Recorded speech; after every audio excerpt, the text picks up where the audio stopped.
Vera Hayes hated early mornings, but today she woke up half an hour before her alarm. The morning sun pierced through the blinds, casting intricate patterns on her bedroom wall. The 30-year-old stretched in bed and smiled. In a few hours, she would be flying towards her dream. 2 weeks on the Mediterranean coast. 2 weeks away from the office, reports, and endless meetings. 2 weeks with the man she loved more than life itself. Her suitcase had been packed. Yesterday, Vera got out of bed and walked to the mirror. Her hazel eyes sparkled with a mischievous glint. Long, auburn hair cascaded over her shoulders in soft waves. A light tan, acquired at a tanning salon in anticipation of her vacation, made her even more alluring. "You did it, Vera. Now, you deserve a little happiness," she whispered to her reflection. Her phone vibrated on the nightstand. A message from Mark. "Good morning, my love. See you at the airport. Check-in counter at 10:30 a.m. Can't wait to get you all to myself." Vera smiled. Every message from him made her heart race. Mark Sullivan, the husband of her boss, Eleanor Vance, the man with whom she was about to spend her dream vacation. Their affair had started 6 months ago at a corporate event. Eleanor was away on a business trip then, and Mark had come to the party alone. Tall, with piercing gray eyes and a charming smile, he immediately caught Vera's attention. She had never thought she could fall for a married man, especially her boss's husband. But after a few glasses of champagne, they started talking, and Vera saw in him a kindred spirit, someone who truly understood her. "I'm miserable with her," Mark had confessed. Then, "We've been living like strangers for a long time. Eleanor only thinks about work, about her career. She doesn't care about me." From that evening, everything spiraled. Secret meetings after work, messages they immediately deleted, calls from work phones to leave no trace. Vera knew she was doing wrong. At Nord Trade Inc., where she had worked as a financial analyst for 5 years, Eleanor Vance was the CEO. Her direct supervisor, a powerful, ambitious, always impeccably dressed woman who instilled awe in her subordinates. No one dared to contradict her or question her decisions. But love proved stronger than fear. When Mark suggested they go to Turkey together for 2 weeks, Vera agreed without hesitation. They had planned everything. Eleanor was heading to an international conference in Singapore. 2 weeks of freedom. 2 weeks when they could be open and not fear exposure. Vera showered, put on a light summer dress, and applied makeup. Her only jewelry was silver earrings, a birthday gift from Mark. Looking at the clock, she realized it was time to leave. A taxi was already waiting downstairs. The ride to the airport took almost an hour. Rush hour traffic was common for the metropolis, but even that couldn't spoil Vera's mood. She felt happier and freer than ever. The airport was noisy and crowded. Vera found the right check-in counter and stopped, looking around for Mark. He wasn't there yet. She checked her watch. 10:20 a.m. They still had time. Her phone vibrated again. This time, it was a call. "Hello?" Vera answered, expecting to hear Mark's voice. "Vera Hayes?" An unfamiliar female voice said on the line. "This is Chloe from Eleanor Vance's office." Vera tensed. "Not now." "Not a call from work right before vacation." "Yes, I'm listening. Eleanor asked me to tell you that errors were found in the annual report. She wants you to stay and double-check all the figures before you go on vacation." "But my flight is in 3 hours," Vera said, bewildered. "I'm already at the airport." Eleanor said, "It's very urgent. She's counting on you." Vera felt a knot tighten in her stomach. This was so typical of Eleanor, prioritizing work above all else and demanding the same from her subordinates. "Tell Eleanor I can't come back. I have a paid trip, and I've already checked in for the flight." It was a lie. Vera hadn't checked in yet, but she couldn't let work ruin her plans. "All right, I'll pass it on," the assistant replied dryly, and hung up. Vera took a deep breath, trying to calm down. Nothing would spoil her vacation. Neither work nor Eleanor. She deserved this. The phone rang again. This time, it was Mark. "Hey," she tried to make her voice sound cheerful and casual. "Vera, we have a problem." Mark's voice sounded strained. Eleanor unexpectedly canceled her trip to Singapore. She says she found some discrepancies in the reports and wants to deal with it personally. Vera felt the ground slip from under her feet. What do you mean? She canceled her trip? She's at the office? Yes, she's there now. Vera, I think she suspects something. She was asking strange questions about my plans for these 2 weeks. And what did you tell her? That I was going fishing with friends. But she looked like she didn't believe me. Vera closed her eyes. Everything was falling apart. Their perfect plan. Their long-awaited vacation. What do we do? I don't know. Mark's voice held despair. Maybe we should postpone the trip? Vera felt a pang of disappointment. We've waited so long for this, Mark. Are we really going to back down at the last minute? Vera, if Eleanor finds out about us, I just can't risk it right now. A divorce from her would destroy me financially. Vera was silent. She knew Eleanor was a very wealthy woman. Most of their shared assets were in her name. Mark had said many times that he wanted to leave his wife, but was afraid of ending up with nothing. Okay, Vera finally said. But what about me? I'm already here at the airport. Wait for me, Mark replied. I'll come, and we'll discuss everything. When? In an hour and a half at most. Right now, I have to meet Eleanor so as not to arouse suspicion. Okay, I'll wait. Vera sighed and hung up. She was left alone in the middle of the noisy airport with her suitcase and shattered hopes. Vera moved aside, found an empty seat by the window, and sat down, watching the planes take off. Each one carried away someone's dreams and plans. Her plane was supposed to leave in 3 hours, but now she wasn't sure she would be on board. Image prompt 2.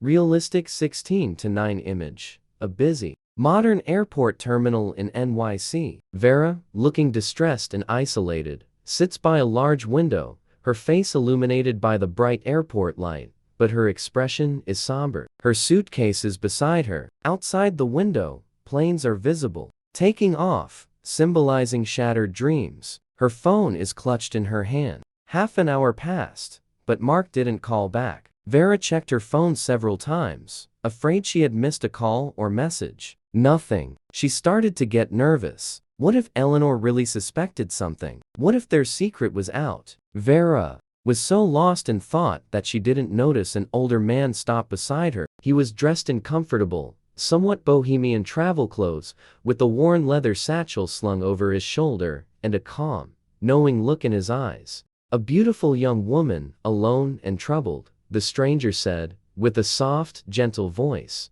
his accent unplaceable. Perhaps European, perhaps just a seasoned traveler. Vera looked up. Before her stood an eccentric, yet kind-looking man. She often saw interesting characters in airports, but this one seemed different. I'm waiting for a friend, Vera replied curtly, hoping he would leave. A friend? The man smiled, his eyes twinkling. Or a lover? Vera flinched. How could this man guess? Excuse me, but I'm not.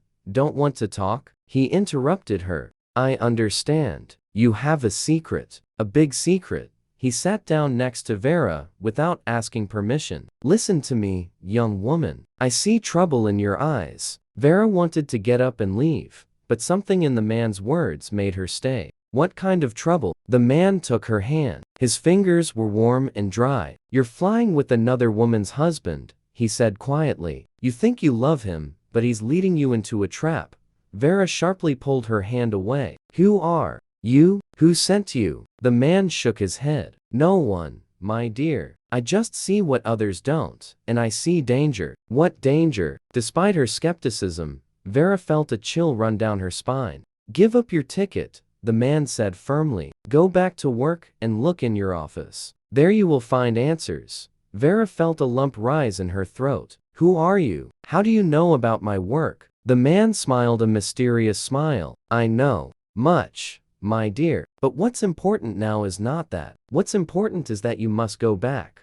Otherwise, it will be too late. He stood up, and, without another word, disappeared into the crowd. Vera remained seated, stunned by this strange encounter. How could this man know about her and Mark? And what danger awaited her? Her phone vibrated. A message from Mark. Can't make it. Eleanor won't let me go. She really seems to suspect something. Let's postpone the trip. Sorry, my love. Vera reread the message several times, disbelieving. Everything was falling apart. The whole plan, all her hopes. And then she remembered the man's words. Give up your ticket, go back to work, and look in your office. Could it be that there was really something in the office she needed to know? What if Eleanor wasn't just suspecting, but knew about her and Mark? Vera took a deep breath and made a decision. She stood up, grabbed her suitcase, and headed for the airport exit. She could cancel the ticket through the app. For now, the main thing was to find out what was going on. Catching a taxi, Vera gave the address of the business center where Nord Trade Inc.Was located. All the way, she couldn't shake off an uneasy feeling. The man's words echoed in her head like a warning, like a prophecy. When the taxi pulled up to the familiar building, Vera hesitated for a second. Maybe this was all foolishness? Maybe she shouldn't trust a random stranger at the airport? But her intuition told her she was doing the right thing. The security guard at the entrance raised his eyebrows in surprise when he saw Vera with a suitcase. Miss Hayes, aren't you on vacation? Forgot some documents, she lied. Need to pick them up. Oh, I see. The guard nodded. Go ahead. Vera took the elevator up to the 12th floor, where her office was located. The office was quiet. It was Friday, and many people left early. She hoped she wouldn't run into Eleanor. Explaining her sudden appearance at the office with the suitcase would be too difficult. Her office door was closed. Vera took out her key, opened the door, and froze on the threshold. At first glance, everything looked normal. A desk by the window, a computer, stack of papers she hadn't managed to sort before her vacation. But something was off. She felt it. Cautiously entering the office and closing the door behind her, Vera looked around more closely, and then she noticed it. In the corner of the ceiling, almost imperceptible among the ventilation elements, was a camera. Small, black, pointed directly at her workspace. Vera's heart pounded faster. Why was there a camera in her office? And when did it get there? She walked to her desk and turned on the computer. While the system was loading, Vera continued to search the office. Under the desk, she found a small device, taped in place. It was a bug, a listening device. Oh my God, Vera murmured, feeling a shiver run through her body. Someone was watching her, recording every word, every move. The computer loaded, asking for a password. Vera entered it with trembling fingers, but the system returned an error. Incorrect password. She tried again, carefully checking each letter. Same result. Someone changed my password, Vera realized. She felt panic rise in her throat. What is happening? Her thoughts were interrupted by the sound of the door opening. Eleanor Vance stood in the doorway. Tall, slender, with perfect hair and makeup, in a strict designer suit. She looked, as always, impeccable. But in her eyes, Vera saw something new. Something cold and dangerous. Vera? Eleanor's voice sounded surprised, but Vera detected the falseness in that surprise. What a surprise. I thought you were already on the plane. Vera felt blood rush to her cheeks. She didn't know what to say. I had to come back. There were problems with documents. Is that so? Eleanor entered the office and closed the door behind her. And here, I thought it was because of my husband. Vera froze. Eleanor knew. She had known all this time. I don't understand what you mean. She tried to keep her composure. Eleanor laughed, but there was no amusement in her laughter. Drop it, Vera. I know everything. About your affair with Mark. About your planned trip to Turkey. About all your meetings and conversations. She pointed to the camera in the corner. Do you think I'm so stupid that I wouldn't notice my own husband having an affair with my employee? I've been watching you for months. Every step you took. Every word. Vera felt the ground disappear from under her feet. All this time, they had been completely exposed. Everything she and Mark thought was their secret was, in fact, known to Eleanor. Why? Vera could only stammer. Why?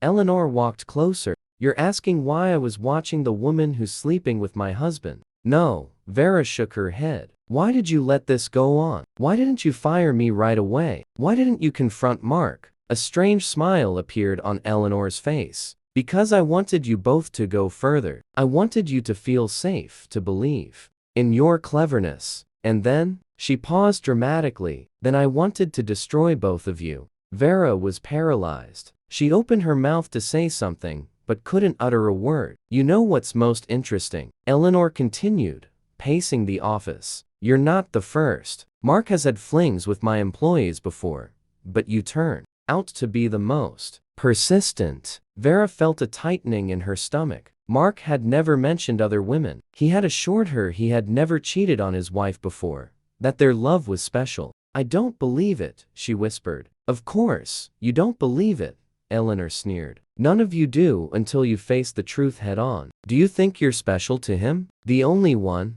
The one he'd leave me for and start a new life with?" Vera was silent. That's exactly what she thought. That's what she hoped for. Poor naive girl. Eleanor shook her head. "Mark will never leave me. Do you know why? Because he's a coward, and because without me, he's nothing." She walked to Vera's desk and sat on the edge. "I made him. When we met, he was nobody. A simple sales manager with a pathetic salary. I gave him connections, money, status, and he understands that perfectly."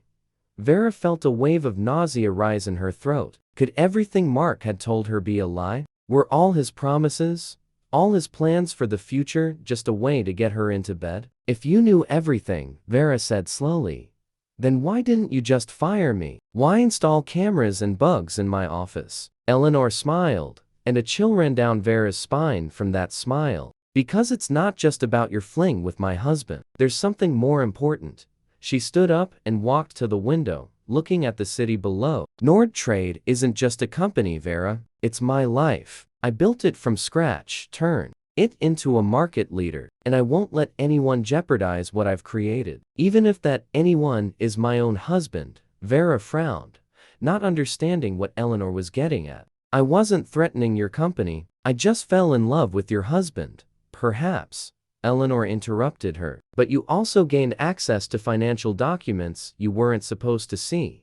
Vera remembered Mark asking her to check some reports a few months ago. He said Eleanor was too busy and had assigned it to him, but he didn't understand anything about finance. Vera hadn't paid much attention to it then. After all, he was the CEO's husband and had the right to request such documents. "Those reports?" she asked. But there was nothing special there, just ordinary financial summaries. "Not exactly." Eleanor turned to her. "Didn't you notice discrepancies? Figures that didn't add up?" Vera tried to remember. The reports were voluminous, dozens of pages with tables and graphs. She had quickly scanned them without delving into details. "No, I thought everything was fine. Luckily for me," Eleanor nodded. "Otherwise, we'd be having a very different conversation." He approached Vera closely. "Listen to me carefully. You will pack your things and leave now. Forever. I won't sue you for commercial information theft. I won't destroy your reputation by telling everyone how you slept with your boss's husband. I'll just let you disappear from my life."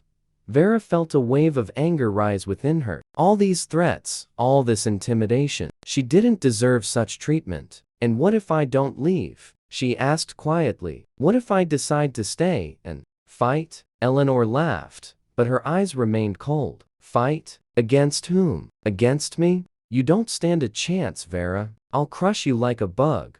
She took out her phone from her pocket and showed Vera the screen. It was a video. It showed Vera and Mark kissing in her office. "I have hundreds of such recordings," Eleanor said. "Every one of your meetings, every conversation. I can destroy both of you if I want to." Vera stared at the screen, unable to tear her eyes away. They truly had been completely exposed all this time. "What about Mark?" Vera asked. "Will you also cut him out of your life?" "Mark?" Eleanor put her phone away. "No, I'll deal with him differently. He'll stay with me, because without me, he's nothing." She headed for the door, but stopped on the threshold. "You have an hour to pack your things and leave the office. After that, security will be instructed not to let you into the building. And no, don't try to contact Mark. He won't answer your calls anymore." Eleanor left, leaving Vera alone in the office, which had become a surveillance hub. Vera sank into her chair, feeling tears welling up. Everything had collapsed. Her career, her relationship, her hopes for the future, all turned to dust. She pulled out her phone and dialed Mark's number. It rang, but he didn't answer. After 5 rings, it went to voicemail. Vera didn't leave a message. What could she say? That Eleanor knew everything? That their plans were ruined? That perhaps everything between them was just another casual fling for him? Her gaze fell on the computer. The password had been changed, but maybe she could access the system another way. Vera had worked in IT before becoming a financial analyst and remembered some old skills. She pulled a flash drive from her purse, always carrying it just in case. Inserting it into the USB port, Vera launched a recovery program. A few minutes later, she gained access to her computer, bypassing the standard authentication system. At least that works, Vera thought, looking at the desktop. She opened her email, but found most messages deleted. It seemed Eleanor, or someone under her direction, had already cleared her account. Vera checked the network drives, the same financial reports she had been working on for months. Everything looked normal, but Eleanor's words haunted her. Didn't you notice discrepancies? Figures that didn't add up? What was she talking about? Vera opened the folder with the reports Mark had shown her. She began carefully checking every figure, every formula in the spreadsheets. And then she saw it. Minor discrepancies in amounts. Write-offs that weren't properly documented. Funds transferred to accounts of companies not on the official vendor list. Oh my God, Vera whispered. This is financial fraud. A voice spoke from behind her. Vera spun around. Mark stood in the doorway. He looked exhausted, his tie loosened, and desperation etched on his face. Mark, what's going on? Vera stood, unsure whether to be relieved by his appearance or afraid. He entered the office and closed the door behind him. Eleanor's laundering money through the company, he said quietly, approaching Vera. For several years now. I found out by accident 6 months ago. Vera felt her blood pound in her temples. And you didn't report it to the police? Didn't go to the IRS? Mark gave a bitter laugh. With what evidence? Everything is set up so that the trail leads to me. I'm listed as director of several shell companies. My signature is on most of the documents. Eleanor arranged everything perfectly. If it comes out, I'll be the one to pay.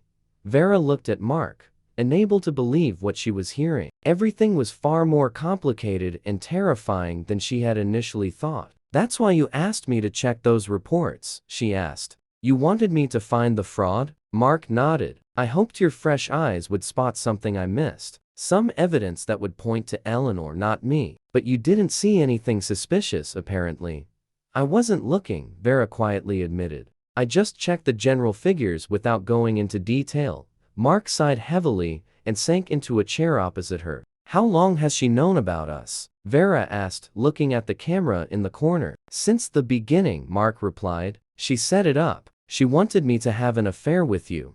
Vera felt a wave of nausea. What? You mean all of this was her plan? Mark nodded. Yes. Initially, it was her plan. But then I really fell in love with you, Vera. I swear, everything between us was real. Vera shook her head, feeling tears welling up. How can I believe you now, after everything I've learned? Mark reached out, trying to touch her, but Vera pulled away. I understand how you feel, he said quietly, but right now, we need to think about how to get out of this situation. Eleanor is dangerous. She won't stop until she destroys both of us. Why did she even start all this? Vera asked. Why does she need to launder money through the company? Eleanor works for people you wouldn't want to know, Mark replied. Nord Trade is the perfect platform for legalizing illegally obtained funds. High turnover, many international contracts, a complex structure of financial flows. Perfect cover. Vera remembered how quickly the company had grown in recent years. How Eleanor always found new clients and partners. How some deals were concluded with incredible speed and on surprisingly favorable terms. So what do we do now? She asked. We can't just leave. She won't allow it. I have a plan, Mark replied, but I need your help. He leaned closer and spoke almost in a whisper. For the past few months, I've been gathering evidence. Copies of documents, recordings of conversations, bank transfer data, everything that can link the fraud directly to Eleanor, not to me. But it's not enough. I need someone with your skills to access her personal computer, Her computer? Vera flinched. That's impossible. It's protected better than the Pentagon. Not entirely, Mark smiled. I have her passwords. I saw her type them once. But there's two-factor authentication. And I need someone who can bypass it. Vera pondered. From a technical standpoint, it was possible. She could create a script that would intercept the authentication signal and give them temporary access. But the risk was enormous. And how do we even get into her office? Vera asked. She always locks it when she leaves. I have a copy of the key, Mark replied. Eleanor doesn't know about it. I made it a long time ago, just in case. He looked at his watch. Eleanor's in a meeting with investors now. She'll be there for at least 2 hours. This is our chance. Vera hesitated. This all sounded like a crazy plan from a crime movie. Hacking into someone else's computer. Stealing confidential information. If they were caught, prison was inevitable. And then what? She asked. Suppose we get the evidence. What then? We'll turn it over to the prosecutor's office and the IRS, Mark replied. Anonymously, of course. Let them deal with Eleanor and her patrons. And us? He took Vera's hand. We can start a new life. Together, just like we planned. Vera looked at him, unsure whether to trust his words. After everything she had learned, trusting Mark was difficult. But she had no choice. Eleanor had already effectively fired her, and finding a new position without a job and recommendations would be difficult. Moreover, if they didn't stop the fraud, who knew how it would all end? Okay, she finally said. I'll help you, but after this, we go our separate ways. Forever? A flicker of pain crossed Mark's eyes, but he nodded. I understand. You have every right to hate me after everything that happened. But right now, we have to work together. They devised a plan. Vera would create a program that would bypass two-factor authentication on Eleanor's computer. Mark would get her into the CEO's office and keep watch to ensure no one disturbed them. They would copy all the necessary files and leave unnoticed. Vera opened her laptop and started writing code. Her fingers flew across the keyboard. Despite years of working as a financial analyst, she hadn't forgotten her programming skills. Done, she said after half an hour, closing her laptop. Now, we just need to connect this to her computer and run it. Mark nodded. Then let's go. The faster we start, the better our chances of finishing before Eleanor returns. They left Vera's office and headed for the elevator. The office was practically empty. Only a few employees lingered that Friday. No one paid attention to Vera and Mark walking down the hallway. Eleanor's office was located 1 floor up, a huge room with panoramic windows overlooking the city. Mark took out the key and opened the door. Quick, he whispered, letting Vera go first. Eleanor's office looked like the cover of an interior design magazine. Minimalist furniture, paintings by contemporary artists on the walls, live flowers and vases, and not a single unnecessary piece of paper on the perfectly clean desk. Vera walked to the computer and turned it on. While the system was loading, she looked around, searching for cameras. If Eleanor had installed surveillance in Vera's office, there must be something similar here. Don't worry, Mark said, as if reading her mind. There are no cameras here. Eleanor is too paranoid to let anyone watch her. The computer loaded, asking for a password. Mark leaned in and entered the combination of symbols. The system accepted the password, but immediately requested a code from the two-factor authentication application. Your turn, Mark said, stepping back. Vera pulled out her flash drive, connected it to the computer, and launched her program. The screen flickered for a second, then the system bypassed the two-factor authentication step and loaded the desktop. You're a genius, Mark smiled. I just know how the security works, Vera replied, her eyes fixed on the screen. We don't have much time. What exactly are we looking for? Documents on offshore companies, anything related to international transfers, and Eleanor's personal correspondence with the people on the list I'm giving you. He pulled a folded sheet of paper from his pocket and handed it to Vera. It was a list of names and companies, most of which she had never heard of. Vera began her search. She opened folder after folder, viewed files, copied everything that seemed important to an external drive Mark had given her. Look, she said, opening another document. This is an agreement with some company from the Cayman Islands. They supposedly provide consulting services, but the amounts, they're huge. Mark approached and looked over her shoulder. Exactly what we need. This is one of the main laundering schemes. Money goes to offshore accounts disguised as service payments and then returns through other companies as clean income. Vera continued to copy files. The more she found, the clearer the picture became. Nord Trade was indeed being used as a cover for massive financial fraud. Millions of dollars passed through the company, settling in offshore firm accounts and returning through a complex system of transactions. This is insane, Vera whispered. How could she organize all this? Eleanor didn't come up with it herself, Mark replied. She's backed by very influential people, politicians, businessmen, perhaps even representatives of the criminal underworld. She's just an executor, though she gets her share. Vera suddenly noticed a folder with an unusual name, Project Phoenix. She opened it and found documents that looked even more suspicious. What is this? She asked, showing Mark the screen. He leaned in, reviewing the files, and his face changed. My God, he whispered. This is even worse than I thought. She plans to liquidate the company, withdraw all assets, bankrupt Nord Trade, and disappear. When? Vera asked, feeling a chill inside. Mark opened one of the documents. According to this schedule, in 2 weeks, everything is ready. The money will be withdrawn through shell firms, documents forged, and the blame for the bankruptcy is planned to be pinned on, he stumbled. On me. Vera couldn't believe what she was hearing. That's why she reacted so calmly to our affair. That's why she didn't make a scene. She used it as another piece of evidence against you. Mark nodded. Probably. Imagine, the CEO's husband, who's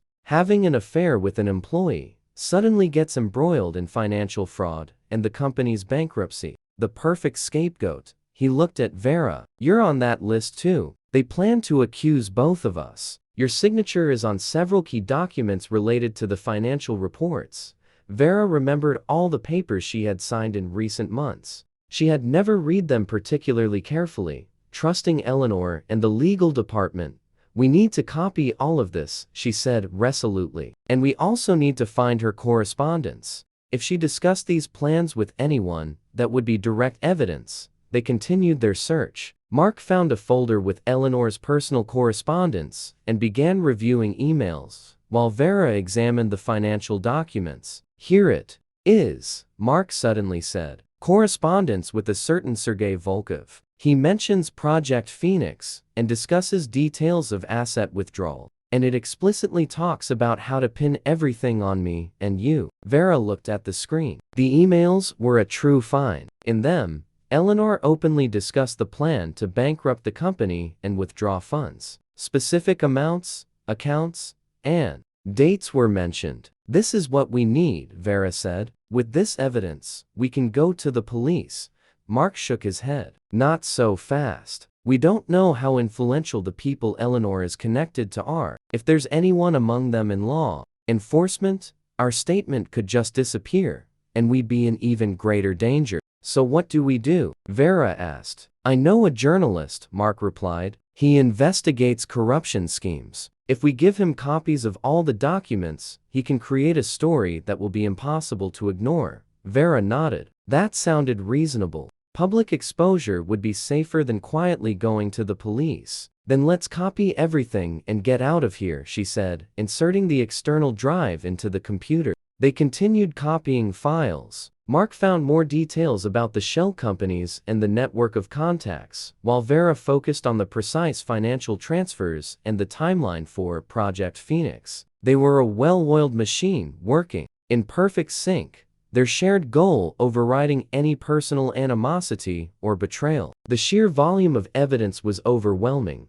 painting a clear picture of a sophisticated criminal enterprise. Finally, with the external drive full, Vera disconnected it. That's everything, she whispered, her voice a mix of exhaustion and triumph. We have enough to blow this wide open.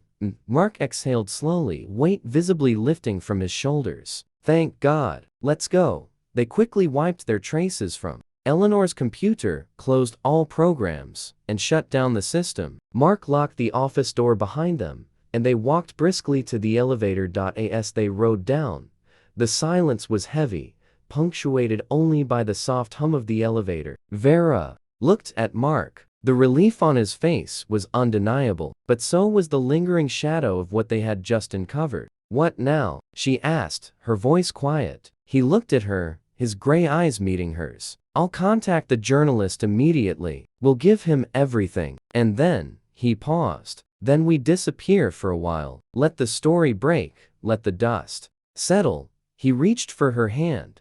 Not in a romantic gesture, but in a plea for alliance. "Vera, I know I messed up horribly, but what we just did, we saved ourselves, and maybe even this company in a way. This is a fresh start for both of us, a chance to build something real." Vera looked at their clasped hands, then back at his earnest face. She saw genuine remorse, and perhaps a genuine desire for a different future. The betrayal still stung, but the immediate danger and the shared act of defiance had forged a new, unexpected bond. She knew their romance was a sham, a tool in Eleanor's game, but their current alliance, born of necessity and shared peril, felt strangely authentic. "We'll see," she said, her voice soft but firm. "One step at a time. First, justice." They exited the building, stepping out into the cool New York night. The city lights twinkled around them, a stark contrast to the dark secrets they had just brought to light. Their dream trip to Turkey was gone, replaced by an uncertain path, but a path where they were no longer pawns, and where the truth, finally, had a chance to surface. They began copying all the discovered documents. The process took several minutes, but each second felt like an eternity. Vera constantly glanced at the door, fearing it might open at any moment and Eleanor would appear. "Done," she finally said, ejecting the drive. "Now we need to make sure we haven't left any traces." She closed all open files and folders, returned the computer desktop to its original state, and shut down the system. "Let's go," Mark said, taking her hand. They exited Eleanor's office, and Mark locked the door. The hallway was still empty. They took the elevator down to Vera's floor. "What now?" she asked when they were back in her office. "Now we need to contact the journalist," Mark replied, "and as soon as possible. But not from here. It's not safe." Vera nodded. She looked at the camera in the corner of her office. "Who knows if Eleanor is watching them right now?" "I'll grab my things, and we'll leave," she said. "Are you in your car?" "Yeah. It's in the underground parking, okay? Give me 5 minutes." Vera quickly gathered her personal belongings into her bag. Photos from her desk, her favorite mug, a few books. Everything else, her computer, documents, stationery, belonged to the company. "I'm ready," she said, slinging her bag over her shoulder and taking hold of the handle of the suitcase she'd brought from the airport. They walked out of the office, and Vera locked the door for the last time. She knew she wouldn't be returning to this office. Regardless of how this whole story ended, her career at Nord Trade Inc. was over. They went down to the underground parking lot and approached Mark's silver BMW. He opened the trunk to put Vera's suitcase inside and suddenly froze. "What is it?" Vera asked, noticing the change in his face. Mark slowly looked up. "We need to get out of here immediately." "Why? What happened?" "The trunk is empty," he said quietly. "My bag of clothes was supposed to be in here. I was going to the airport with you, remember? I had a bag with my travel stuff." Vera felt a chill run down her spine. "You think Eleanor was here?" Mark nodded. "She knows I'm in the building. She might even know we were in her office." At that moment, they heard the sound of the elevator doors opening. Turning around, they saw Eleanor stepping out into the parking lot, accompanied by 2 large men in dark suits. "Run!" Mark yelled, grabbing Vera's hand. They dashed towards the parking lot exit, leaving the suitcase by the car. Vera heard Eleanor's shouts behind them and the heavy thud of their pursuers' footsteps. Her heart hammered wildly, blood pounding in her temples. "This way." Mark pulled her towards an emergency staircase. They burst into the stairwell and began to climb rapidly. Eleanor's voices drifted up from below, and her companions also entered the stairwell. "Why are we going up?" Vera gasped, out of breath. We need to get out onto the street. They'll catch us immediately there, Mark replied. Security at the entrance, surveillance cameras. Eleanor must have already warned them. They climbed higher and higher, leaping over steps. Vera felt her lungs burning from lack of air. Her high heels were not made for such a marathon.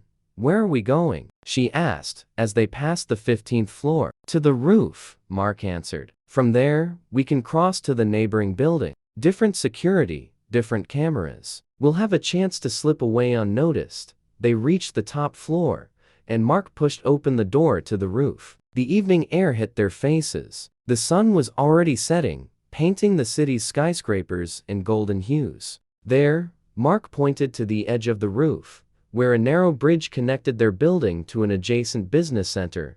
They ran towards the bridge, but suddenly, the roof door opened again, and their pursuers appeared in the doorway. Eleanor remained by the entrance, while the two men rushed after them. Faster, Mark yelled, pushing Vera towards the bridge. She stepped onto the narrow metal structure and froze. Below was a 15-story drop. One wrong step, and she'd fall to her death. I can't, Vera whispered, backing away. I'm afraid of heights. Vera, Mark's voice was desperate. Please, we have no choice. They're catching up. He was right. The men were already 20 yards away and rapidly closing the distance. Vera took a deep breath and stepped onto the bridge again. One step, another step. The bridge swayed slightly under her weight. She didn't look down, only forward, at the opposite roof, which now seemed like her only salvation. Mark followed closely, constantly looking back. The pursuers reached the bridge, but stopped. It seemed they also weren't keen on risking their lives on the shaky structure. Almost there, Mark encouraged Vera. Just a little more. They covered the last few yards and jumped onto the solid surface of the neighboring building's roof. Vera felt her legs buckle from the terror she just experienced, but Mark supported her. You did great, he said. Now, we need to get downstairs and get out of here as fast as possible.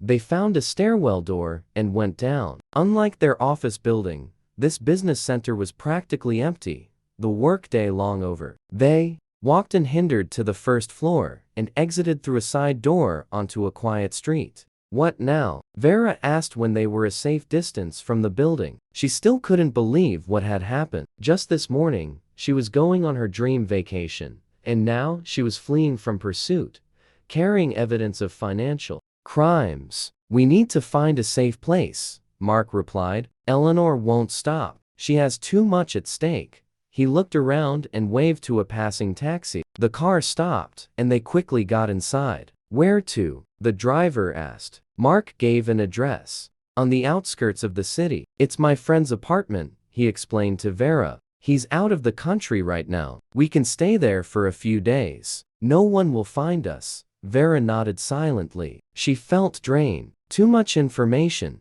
Too many shocks for one day. What we learned, she said quietly. It's not just financial fraud, is it? It's much more serious. Mark looked out the window at the city rushing past. Yes, he finally replied. Nord Trade is being used to launder money from illegal operations. Maybe even something worse. Eleanor is just part of the chain, but an important part. And you knew all this time? Vera's voice held an accusation. Not everything. Mark shook his head. I started suspecting something about a year ago. When? I noticed oddities in the company's financial reports, but I only got concrete evidence 6 months ago. That's when, he faltered. That's when our affair began. Vera finished for him. Eleanor told you to get close to me so I could help find evidence, didn't she? Mark nodded, not looking at her. At first, yes, that was her plan. But then everything changed. I genuinely fell in love with you, Vera, and I decided to use the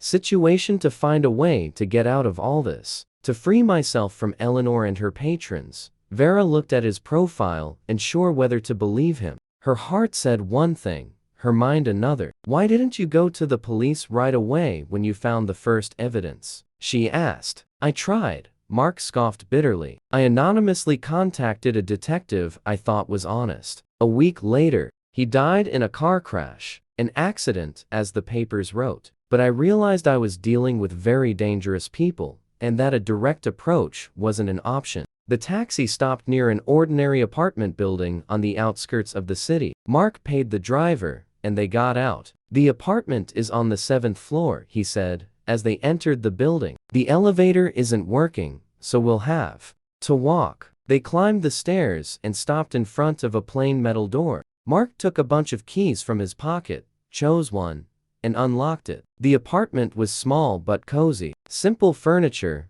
minimal decor, but clean and neat. "Make yourselves at home," Mark said, locking the door securely. "There should be some food in the fridge. My friend, Max, asked me to look after the apartment while he's away."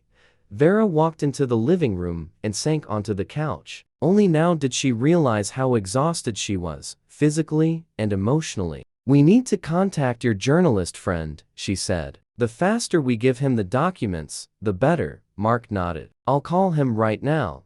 He took out his phone, but suddenly froze. "No, not with this number. Eleanor must be tracking all calls by now."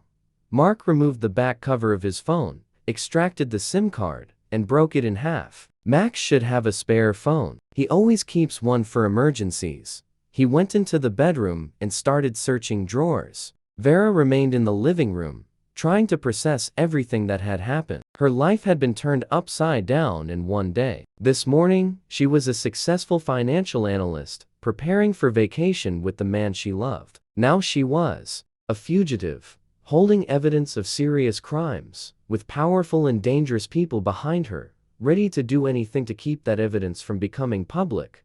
Found it.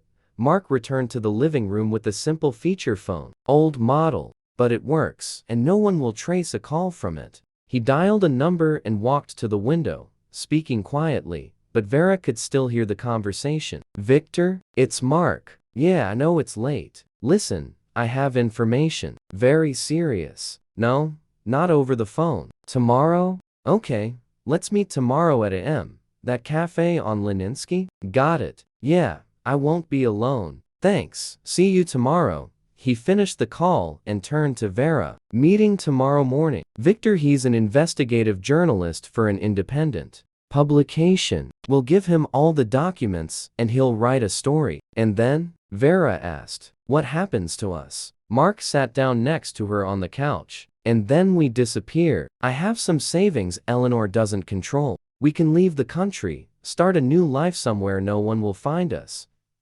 Vera looked up at him. "You still think we'll be together after everything that's happened?" A flicker of pain crossed Mark's eyes. "I understand your feelings, Vera. I lied to you, I used you, but my feelings for you are real. I truly love you." Vera shook her head. "I don't know who or what to believe right now. Everything I thought was true turned out to be a lie. My job, our relationship, even my damn vacation. It was all part of some big game where I was just a pawn." Mark tried to say something, but Vera raised her hand, stopping him. "Let's just deal with what's happening first. Hand over the evidence, ensure our safety, and then we'll decide what to do next, separately or together." He nodded, accepting her decision. "You're right. Right now, the main thing is to survive and get the truth out. The rest can wait." Vera stood up from the couch. "I want to take a shower and get some rest. Today was too long a day, of course." Mark pointed to a door on the right. "The bathrooms. There. I'll see what I can whip up for dinner." Vera went into the bathroom, locked the door, and leaned her back against it. Only now, alone, did she allow the tears to stream down her cheeks. Everything had fallen apart. Her career, her relationship, her plans for the future, all turned to ruins. But somewhere deep inside, a flicker of hope warmed her. Perhaps from this chaos, something new, something better, would be born. Perhaps through all these trials, she would find her true path. Vera washed her face with warm water, wiping away tears and makeup. Her tired face, with reddened eyes reflected in the mirror. But in those eyes, there was no longer despair, only resolve. "I'll manage," she told her reflection. "Whatever happens next, I'll manage." The next morning began for Vera with the smell of freshly brewed coffee. She opened her eyes and didn't immediately realize where she was. A strange room, an unfamiliar bed. Then the memories flooded back: the flight, the chase, Mark's friend's apartment. Vera sat up in bed, rubbing her eyes. She felt drained, despite having slept for almost 10 hours. Too many emotions, too much stress. She got up and left the bedroom. Mark was in the kitchen, making breakfast. "Good morning," he said, seeing Vera. "Sleep well?" "Not bad," she replied, considering the circumstances, sitting down at the table. "What time is it?" 8:30. "We still have time before meeting Victor." Mark placed a cup of coffee and a plate of scrambled eggs in front of her. "Eat, you need your strength." Vera nodded and began to eat. Only now did she realize how hungry she was. Yesterday, she had declined dinner, saying she just wanted to go to sleep. "Do we have a plan?" she asked, sipping her coffee. "What will we do after meeting the journalist?" Mark sat across from her with the cup in his hands. "I've been thinking about it all night. We need to disappear for a while. I have contacts abroad who can help. But first, we need to get out of the city unnoticed. Airports and train stations will surely be under surveillance," Vera noted. "Eleanor knows our passport details. She can track bookings." Mark nodded. "Exactly. That's why we'll drive. Max has an old Ford in the garage. No one will be looking for us in that car," Vera pondered. The plan sounded risky, but they seemed to have no other options. "What about the documents?" she asked. "The external drive with the files?" "It's all with me." Mark patted the breast pocket of his shirt. "I haven't let it out of my sight for a minute." They finished breakfast and began to get ready. Vera changed into clothes she found in the closet, apparently belonging to Max's girlfriend. The jeans were a bit too big, and the t-shirt too bright, but she had no choice. Her own clothes, the elegant vacation dress, would stand out too much for a fugitive. At 9:30 a.m., they left the apartment. Mark was tense, constantly looking around. They went down to the underground garage, where the old silver Ford was parked. "Here's our ride," Mark said, opening the door with the key. "Not a Ferrari, of course, but it'll do the job."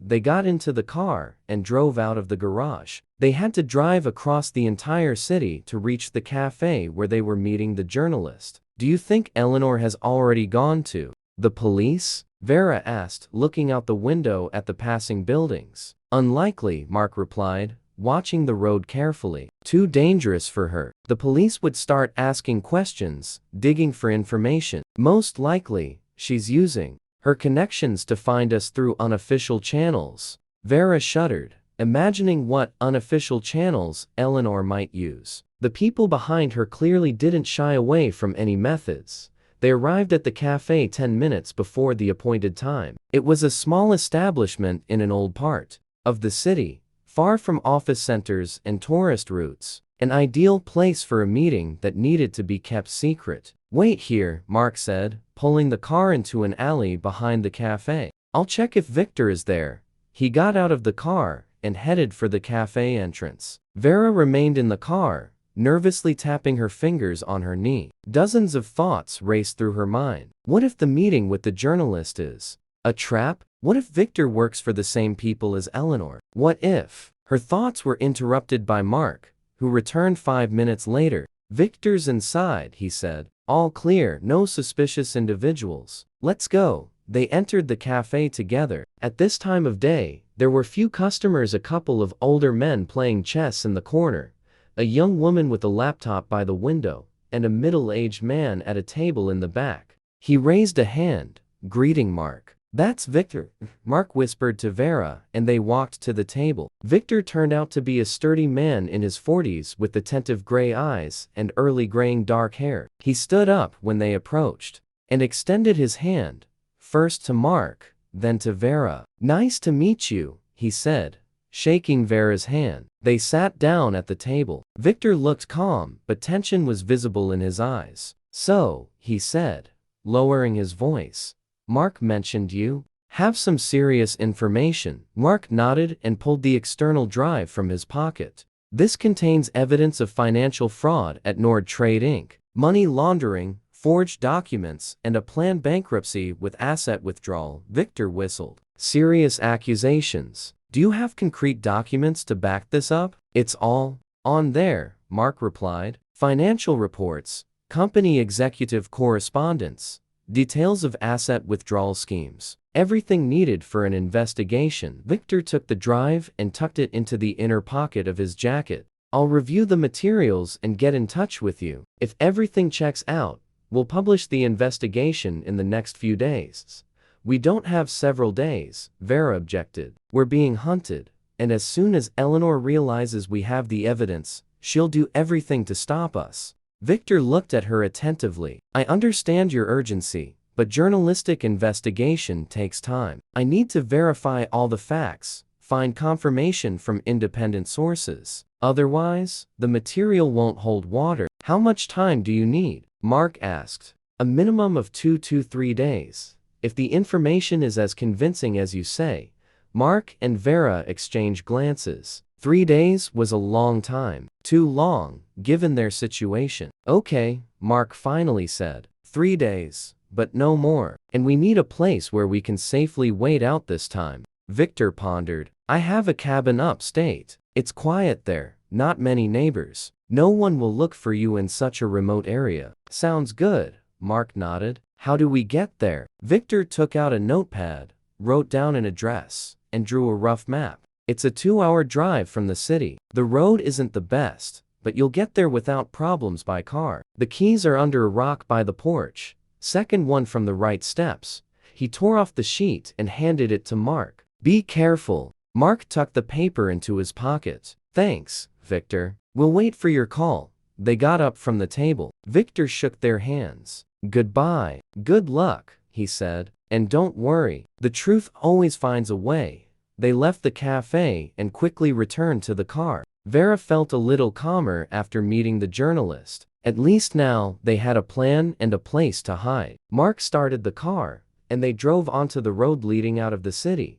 Do you think we can trust him? Vera asked as they hit the highway. Mark looked intently at the road. We have no choice. But Victor's an honest man. His investigations have led to resignations and criminal cases more than once. If anyone can help us, it's him. Vera nodded and leaned back in her seat. Ahead lay a 2-hour drive on an unfamiliar road and 3 days of waiting in a secluded cabin in the middle of the woods. Not the brightest prospect, but still better than ending up in the hands of Eleanor and her patrons. By the way, Vera suddenly said, I've been meaning to ask. That traveler in the airport, how could he know about you and me? And about me needing to go back to the office? Mark frowned. What traveler? Vera told him about the strange encounter at the airport, about how the older man approached her, took her hand, and warned her about the danger, about how he advised her to return to the office and check her workspace. If it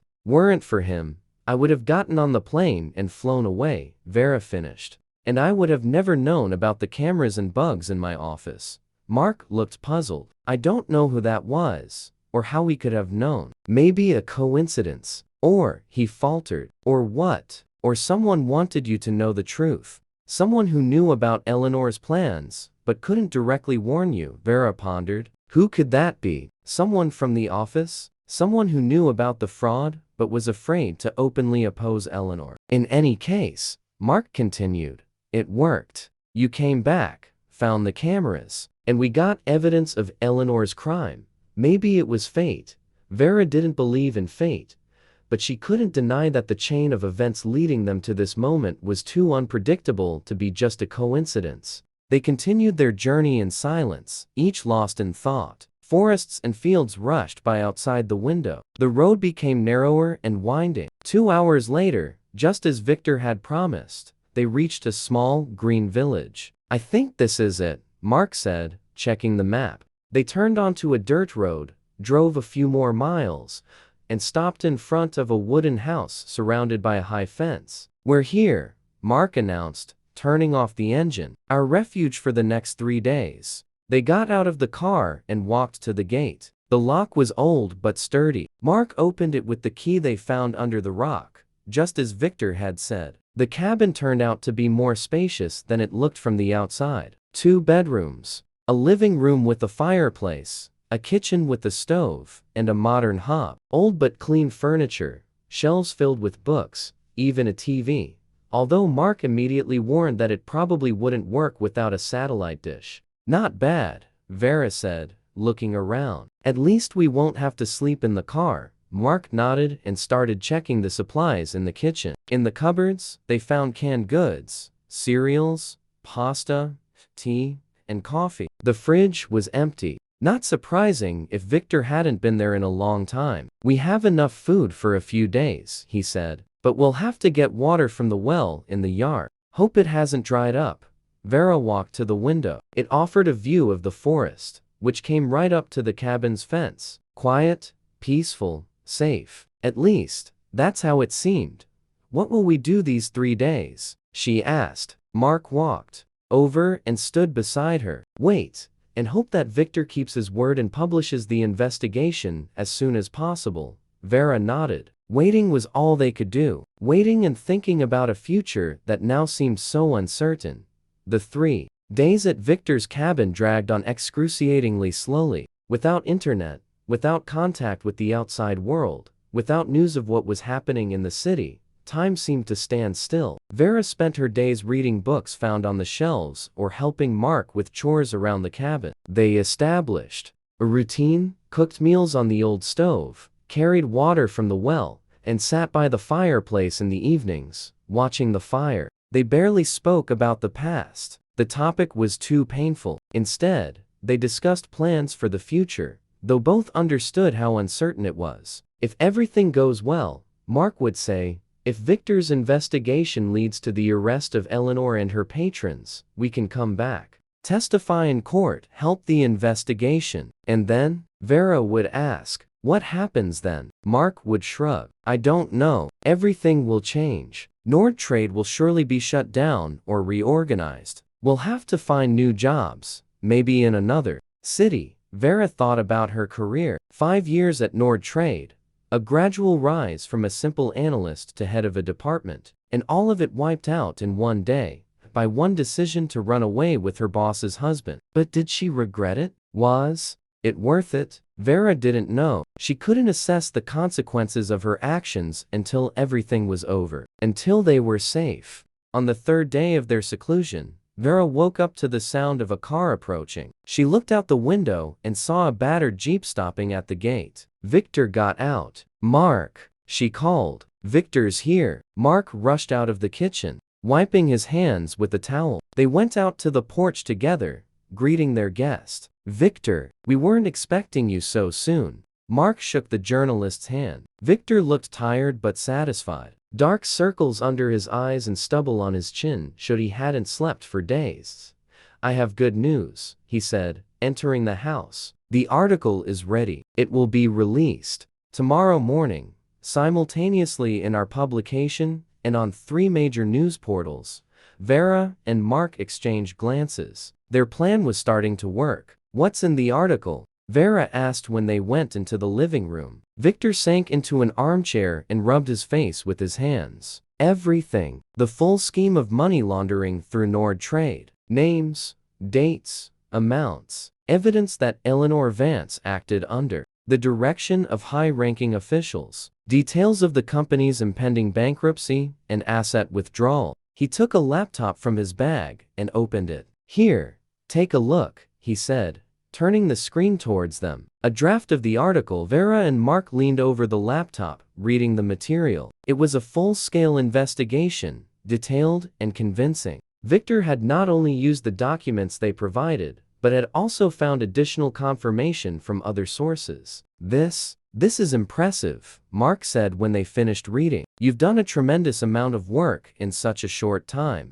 Victor gave a weak smile. 3 days without sleep. Dozens of calls and meetings. But it was worth it. The article is a bombshell. After it's published, an investigation will begin, and Eleanor and her patrons won't be able to get away with it. What about us? Vera asked. You're mentioned in the article only as anonymous sources, Victor replied. Your names don't appear, but, he hesitated. After publication, you'll still have to testify to the investigators. Your testimonies will be key to the case. Mark nodded. We're ready for that. The main thing is that the truth gets out. Victor closed the laptop and looked at them with a serious gaze. There's one more thing you should know. Eleanor has disappeared. What do you mean, disappeared? Mark asked. Eleanor Vance left the country 2 days ago. According to my sources, she flew on a private jet towards a country that doesn't have an extradition treaty with the US. Apparently, she sensed danger and decided not to risk it. Vera and Mark exchanged glances again. This changed the situation. If Eleanor fled, then the immediate danger from her is over. And her patrons? Vera asked cautiously. They're still here, Victor replied, and they don't know about the upcoming publication. Tomorrow will be an unpleasant surprise for them. He stood up from the armchair. I came to warn you and to tell you that tomorrow, after the article is released, representatives from the district attorney's office will come for you. They'll take official testimony and provide protection if needed.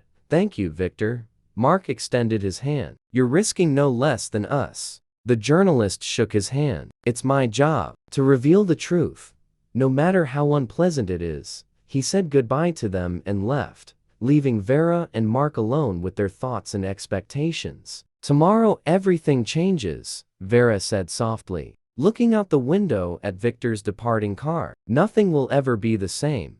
Mark walked over and gently took her hand. It's for the best, Vera. We're doing the right thing. Stopping crimes, saving the company, protecting people who could have been harmed by Eleanor's fraud. Vera looked at him. Now, this moment, she almost believed him. Almost believed that everything he did was for justice, and not for some other hidden motives. I know, she said. It's all too sudden. Just a week ago, I was an ordinary financial analyst, getting ready for vacation. And now you're a hero, Mark said softly. A person who wasn't afraid to stand up against the system, against corruption and crime. Vera gave a bitter laugh. A hero? I just wanted to be happy with you, and in the end, I got tangled up in a story of financial fraud, escape, and investigation. Mark lowered his head. I'm sorry, he said quietly. I shouldn't have involved you in all this. Shouldn't have used your feelings. But you did, Vera interrupted him. And now here we are, waiting for the article to come out tomorrow that will change our lives forever. She pulled her hand from his and walked to the window. Let's not talk about it now, she said. We have one more evening before everything that happens tomorrow. Let's just have dinner, sit by the fireplace, like normal people. No talk of crimes, investigations, or the future. Mark nodded, accepting her suggestion. They spent the evening almost like the previous days. They cooked dinner, talked about the books they had read, sat by the fireplace, watching the fire. But tension hung in the air, the anticipation of impending change. When they went to sleep, in different rooms, Vera couldn't fall asleep for a long time. Thoughts swirled in her head. Memories of the past few days. Anxiety about the future. What would happen tomorrow? How would their lives change after the article was published? Would she ever be able to return to a normal life? With these thoughts, she finally drifted into a restless sleep.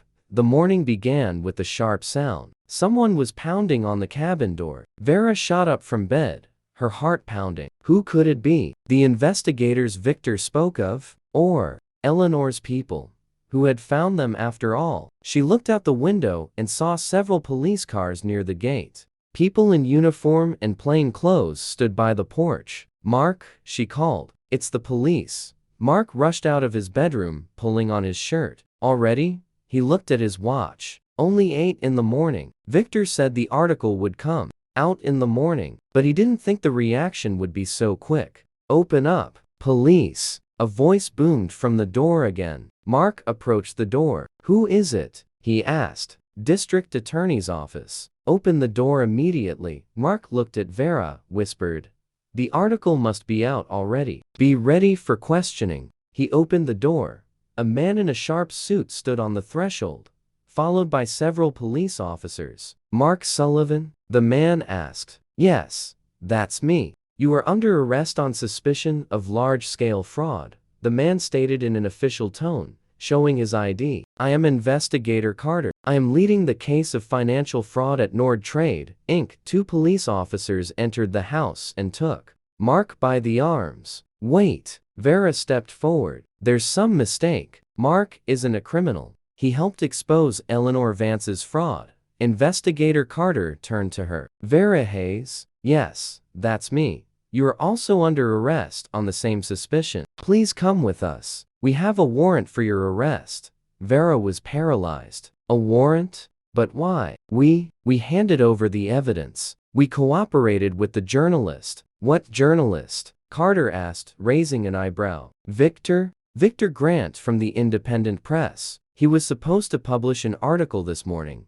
Carter shook his head. There is no article, Miss Hayes, and no journalist named Victor Grant in any publications known to us. Vera felt the ground fall away beneath her. She turned to Mark, looking for support or an explanation, but saw the same shock and confusion on his face. But he was here yesterday. He showed us the article on his laptop. Vera exclaimed. We'll sort out all the details at the station, Carter said firmly. For now, please get ready. You have 5 minutes.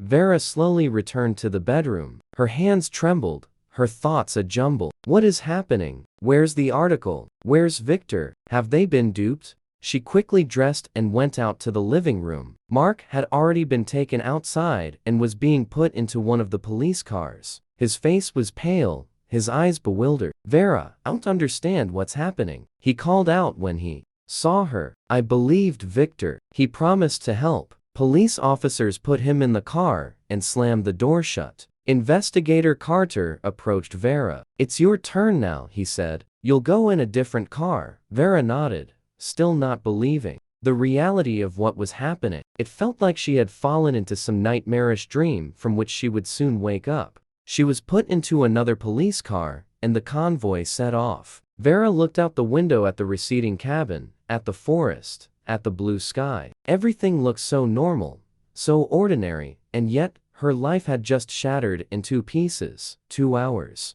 later, they arrived in the city and stopped at the district attorney's office building. Vera was led inside, through long corridors, and brought into an interrogation room, a small room with a table, 3 chairs, and a surveillance camera. In the corner. Have a seat, Carter said, pointing to a chair. Okay, this is a beautiful and satisfying conclusion to Vera's story. The twists and turns kept the tension high, and the resolution feels earned. I will complete the story based on your provided text. Part 21, The Interrogation, A Trap Within a Trap, will begin the interrogation now. Vera sat, feeling utterly drained. Everything that was happening seemed unreal, as if she were observing the events from a distance. Where's Mark? She asked. He's being interrogated in the next room, Carter replied. Don't worry, he's fine. He took out a folder of documents and opened it. Vera Hayes, financial analyst at Nord Trade Inc., he began. You are suspected of participating in a scheme to withdraw company assets and prepare for deliberate bankruptcy in conjunction with Mark Sullivan. What do you have to say in your defense? Vera took a deep breath. That's not true, she said firmly. I didn't participate in any schemes. On the contrary, Mark and I discovered this scheme and tried to expose it, she told the investigator. Everything from the very beginning. About her relationship with Mark. About how Eleanor had installed cameras and bugs in her office. About how they found documents on Eleanor's computer. About the meeting with Victor and his promise to publish an investigation. Carter listened carefully, taking notes. When Vera finished, he leaned back in his chair and looked at her thoughtfully. An interesting version, he said, but we have different information. According to our data, it was you and Mark Sullivan who prepared the company's bankruptcy. You worked with the documents, had access to financial statements, and Mark, as the CEO's husband, could obtain any information and sign any papers. That's not true, Vera exclaimed. It was the other way around. Eleanor organized the money laundering scheme and prepared the bankruptcy. We have proof. What proof? Carter asked. Documents we copied from Eleanor's computer. They're on an external drive that we gave to Victor, the journalist who doesn't exist, Carter clarified. Vera fell silent, realizing the absurdity of the situation. If Victor wasn't a journalist, who was he? And where was the evidence they gave him now? I don't understand, she said quietly. We trusted him. He promised to help. Carter sighed. Eleanor Vance filed a report about missing important commercial documents 3 days ago. She claims that you and Mark stole them for the purpose of blackmail and fraud. Given your personal relationship with her husband, the motive seems quite obvious. Vera felt a wave of anger and despair rising in her chest. That's a lie. Eleanor set it all up. She knew about our relationship from the beginning. She tracked us. She recorded us. And then she used it as a cover for her own crimes. Where's the proof? Carter asked calmly. On the drive we gave to Victor, who doesn't exist. Carter finished. Vera bowed her head. The situation seemed hopeless. No evidence, no witnesses, no article, just her word against Eleanor's. And it was obvious who would be believed more. I want a lawyer, she finally said. Carter nodded. That's your right. We'll provide you with a public defender if you don't have your own. He stood up from the table. The interrogation is over. You'll be taken to a pre-trial detention cell. The court hearing for your detention will be tomorrow. Vera remained seated, unable to believe that all this was happening to her. How could they have been so wrong? How could they have trusted a stranger without verifying his identity, without making sure he was reliable? A police officer escorted her to a cell, a small room with an iron cot, a table, and a toilet in the corner. The door slammed shut behind her, and Vera was left alone. She sat on the cot, burying her face in her hands. Everything had collapsed. Their plan had failed. Now, they faced charges of serious financial crimes, while the real criminal, Eleanor, remained unpunished. How could we have been so naive? Vera thought, remembering the meeting with Victor, his confident speeches, his promises to help. Who was he really? Eleanor's man, an independent swindler who decided to take advantage of the situation? Or just a fantasist who imagined himself a great investigator? Regardless of the answer, the result was the same. They were trapped, and the evidence was gone. Vera didn't know how long she spent in the cell, lost in gloomy thoughts. She was roused from her stupor by the sound of the door opening. A police officer stood in the doorway. Hayes, your lawyer is here, he said. Vera looked up in surprise. She hadn't even had a chance to contact a lawyer yet. Maybe it's the public defender? She was led to an attorney's meeting room, a small space with a table and 2 chairs. Sitting at the table was a middle-aged woman in a strict suit, with glasses perched on her nose and a folder of documents in front of her. Hello, Vera Hayes, the woman said as the police officer left and closed the door. My name is Elena Petrovna Kravtsova. I am your lawyer, but Vera began. I know, Elena Petrovna interrupted her. I was hired by Victor Grant. Vera froze, not believing her ears. Victor? But the investigator said he doesn't exist. Because Victor Grant is not his real name, the lawyer said quietly. His real name is Victor Orlov. He is an officer with the FSB's Economic Security Service, and for the past 2 years, he has been conducting an investigation into Eleanor Vance and her patrons. Vera stared at the lawyer, unable to believe what she was hearing. Victor is an FSB officer? He's been conducting his own investigation all this time? I don't understand, she finally said. If he's from the FSB, why were we arrested? Why didn't he help us? Elena Petrovna took documents from her folder and spread them on the table. It's not that simple, Vera Hayes. Eleanor Vance's case is part of a large-scale investigation into a group of high-ranking officials and businessmen. The operation has been in preparation for over a year, and you and Mark unexpectedly found yourselves in the very center of it.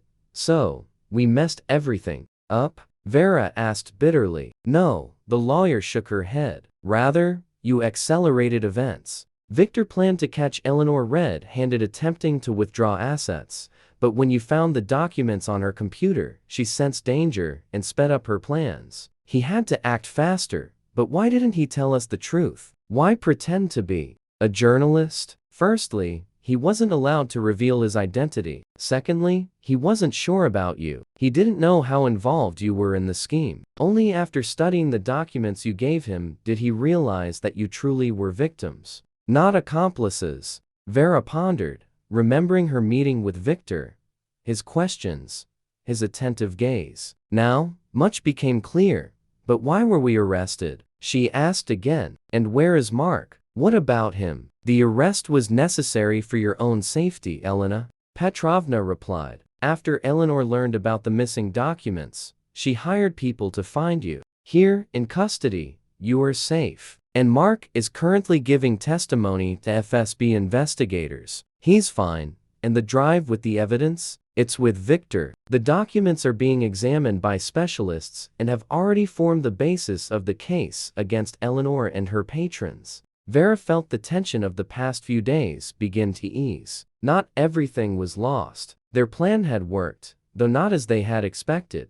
What happens now? She asked. With us? With the case? Elena Petrovna smiled for the first time during their entire conversation. You will be fine. The charges will be dropped as soon as Victor presents all the evidence and his recommendations. And Eleanor. She paused. Eleanor has already been detained. What? Vera leaned forward. But the investigator said she left the country. That was part of the operation, the lawyer explained. Eleanor did try to escape, but she was detained at Dubai airport at the request of our special services. The question of her extradition is currently being resolved, and her patrons are already under investigation here, in Russia. Vera leaned back in her chair, processing the information. It all sounded like the plot of some spy movie, not real life. When will we be released? She asked. Tomorrow, after the formal dropping of charges, Elena Petrovna replied. But you will have to remain in the city and be available for the investigation. Your testimonies will be key in the case. She gathered the documents back into her folder. I have one more question, Vera said, remembering the strange encounter at the airport. The fortune teller who approached me and warned me about the danger. Who was she? Also part of the operation? Elena Petrovna frowned. A fortune teller? I don't know about any fortune teller. That was not part of the operation, as far as I know. Vera nodded. So, it was a coincidence after all, or someone's personal intervention that even the FSB didn't know about. Thank you, she said to the lawyer, for the information and for your help. You're welcome, Elena Petrovna replied, standing up. I'm just doing my job. And between us, she lowered her voice. You acted very bravely. Not everyone would dare to oppose a system like the one Eleanor and her patrons created. She said goodbye and left, leaving Vera with new thoughts and a sense of relief. Perhaps everything would turn out for the best. Perhaps the truth would still prevail. Vera spent the night in the cell, but no longer in despair, but in anticipation. In the morning, she was fetched and taken to Investigator Carter's office. Mark was already there, a bit gaunt, with stubble on his face, but with clear eyes and a smile. Vera, he stepped towards her but stopped, hesitating to embrace her. Are you all right? Yes, she nodded. My lawyer came. She explained the situation. Carter, who had been observing their reunion, cleared his throat, drawing their attention. So, he said in an official tone, in light of new circumstances and evidence provided by the Economic Security Service, the charges against both of you have been dropped. You are free, but must remain in the city until the end of the investigation and trial.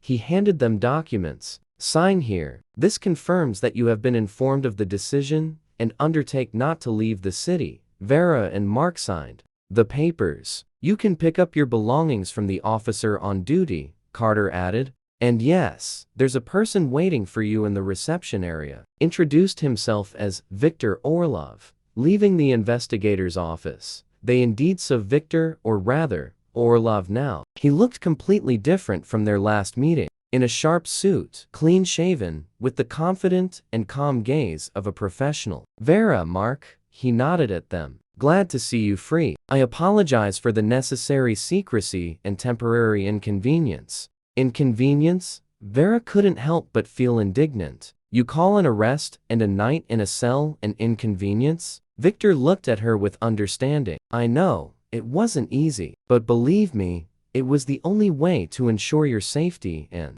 preserve the operation. If Eleanor had known you were cooperating with us, the consequences could have been much more serious than a night in a cell.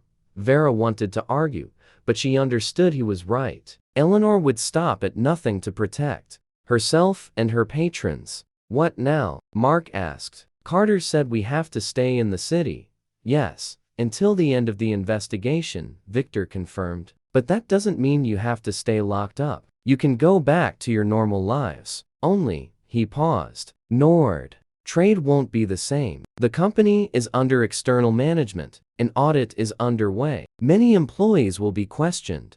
And us? Vera asked. What will happen to us? You are key witnesses, Victor replied. Your testimonies will be crucial in court. But that doesn't mean you should put your lives on hold. On the contrary, the sooner you return to a normal life, the better. He took a business card from his pocket and handed it to Vera. My real phone number. If you have any problems or questions, call anytime. Vera took the card. It simply read, Victor Orlov, Department of Economic Security. Thank you, she said, putting the card in her bag. And one more thing, Victor added. The materials you provided us with turned out to be very valuable. Much more valuable than you could have imagined. They allowed us not only to expose the scheme at Nord Trade, but also to uncover an entire network of similar companies through which billions of rubles were laundered. You have rendered a great service to the country. Mark and Vera exchanged glances. The thought that their actions had such far-reaching consequences was both frightening and inspiring.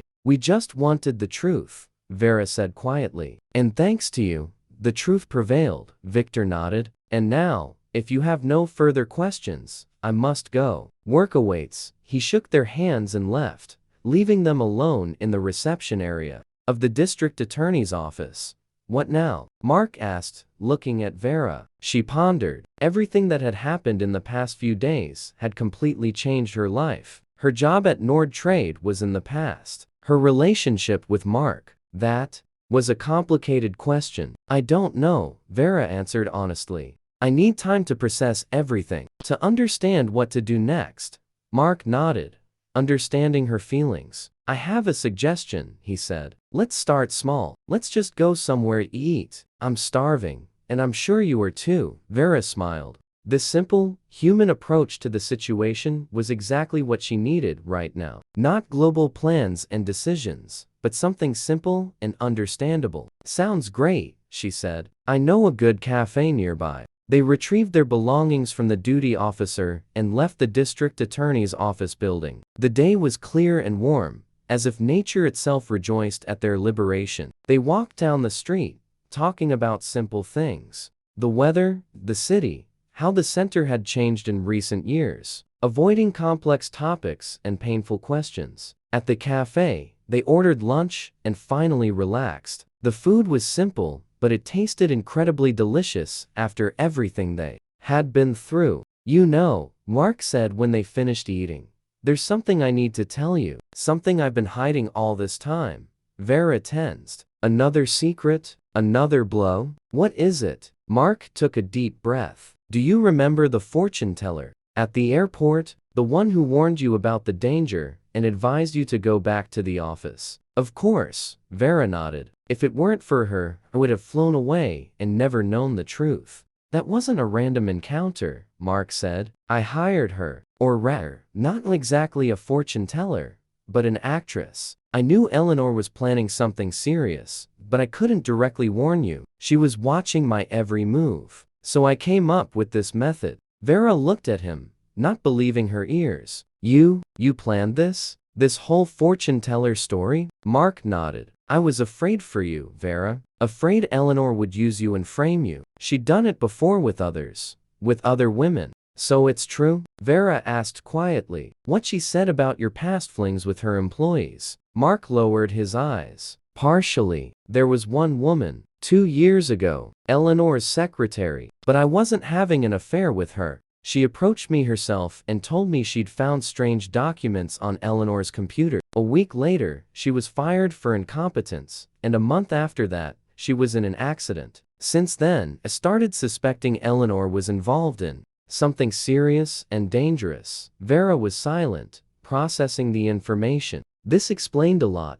Why Mark was so cautious. Why he insisted on secrecy. Why he was afraid to openly oppose Eleanor. And our relationship, she finally asked. Was that part of the plan too? Mark shook his head. No, I only fell in love with you, Vera. Yes, I got close to you to see if you knew anything about Eleanor's schemes. But what happened after that was real. I swear to you." Vera looked into his eyes, trying to discern the truth. He looked sincere, but hadn't he looked just as sincere when he told her he loved her before? When he planned their vacation? When he promised a future together? "I don't know what to say," she confessed. "Too much has happened. Too much lies and manipulation." "I understand," Mark nodded. "And I'm not asking you to make a decision right away. Just give us a chance." "A chance to start over, without lies and secrets," Vera pondered. Was it possible? Was it possible to cast aside everything that had happened and start with a clean slate? "I need time," she finally said. "Time to think everything over and decide what I want from life." "From us?"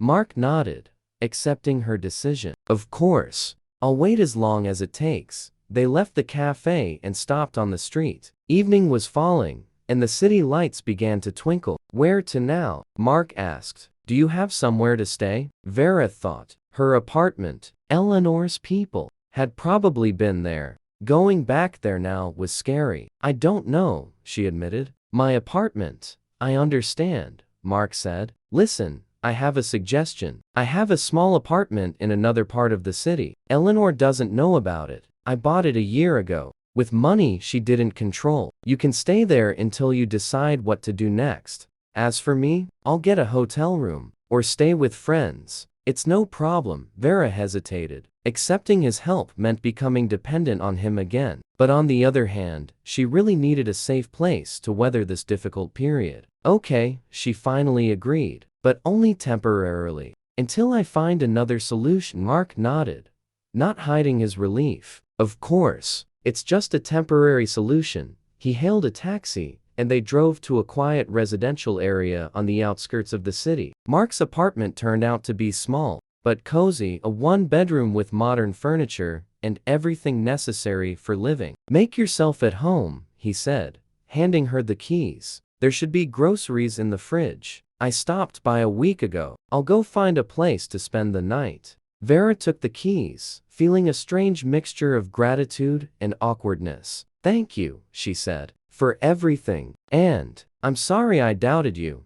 Mark smiled. "Don't apologize. You had every right to. I'll give you time and space to sort out your feelings, and then we'll decide what to do next." He left, and Vera was left alone in the unfamiliar apartment. She took a shower, found one of Mark's clean t-shirts in the closet, which she used as a nightshirt, and lay down in bed. For the first time in many days, she felt a sense of relative safety and calm. As she drifted to sleep, Vera thought about the future, about what awaited her after everything that had happened, about whether it was possible to rebuild trust and start a new life. With Mark or without him, 3 months passed. Life gradually settled down, though not at all as Vera could have imagined. Half a year ago, Nord Trade Inc. was reorganized under the control of a temporary administration. Most executives were fired, some arrested as Eleanor's accomplices. Ordinary employees, not involved in the schemes, kept their jobs, but the company was no longer the same. Eleanor Vance's case received wide publicity. She was extradited from the way and was now in pre-trial detention, awaiting trial. Along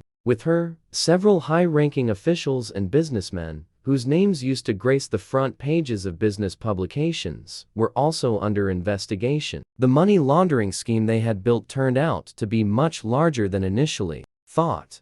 Vera did not return to Nord Trade. Instead, she accepted a job offer at a large auditing firm. Her experience and involvement in exposing financial fraud made her a valuable employee. Of course, there were difficulties. Some colleagues regarded her with suspicion, others with excessive curiosity. But overall, Vera was happy with her new job. She and Mark saw each other regularly, but did not rekindle their relationship. Too much unspoken pain remained between them. It was too difficult to separate truth from lies, sincere feelings from manipulation. Vera couldn't allow herself to fully trust him again.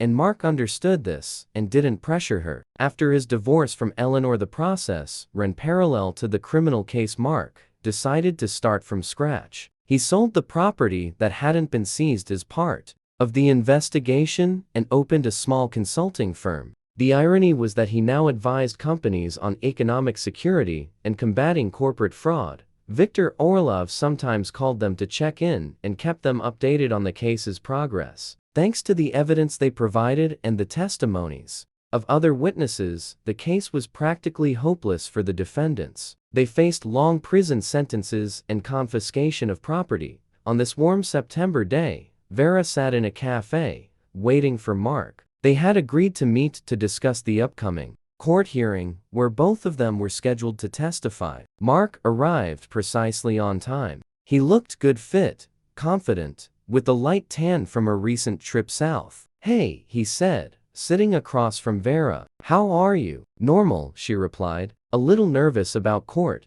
but overall fine. "Don't worry," Mark reassured her. "We'll just tell them what we know. The case is practically closed. Eleanor and the others have already pleaded guilty and agreed to a plea bargain." Vera nodded. She knew this from Viktor, but she was still nervous. Publicly testifying in court, retelling this whole story in front of dozens of people wouldn't be easy. "By the way," Mark said, "I received an interesting offer. I've been invited to be a consultant for an international company specializing in identifying financial fraud. A 1-year contract. Working in Europe." "Congratulations," Vera said sincerely. "That's a great opportunity. Did you accept?" "Still thinking," Mark replied. "It means moving to another country, starting from scratch. I don't know if I'm ready for such changes." Vera understood his doubts. After everything that had happened, starting a new life in a new place would be a logical step. But to leave everything familiar and dear, to go into the unknown, required courage. "And you?" Mark asked. "Any plans for the future?" Vera pondered. For the past few months, she had been living day by day, not making long-term plans. Work, home, occasional meetings with friends. Her life was calm, but somehow incomplete. "I don't know," she answered honestly. "I like my job, but something's missing. Maybe change? Maybe new goals?" Mark looked at her attentively. "You know," he said, after a pause, "I could recommend you to that international company. They're looking not only for consultants, but also for financial analysts with experience in auditing. Your candidacy would be ideal." Vera raised her eyebrows in surprise. "Are you suggesting I go with you to Europe?" "Not exactly," Mark shook his head. "I'm suggesting you consider a good career opportunity. Whether we go together or separately is another matter."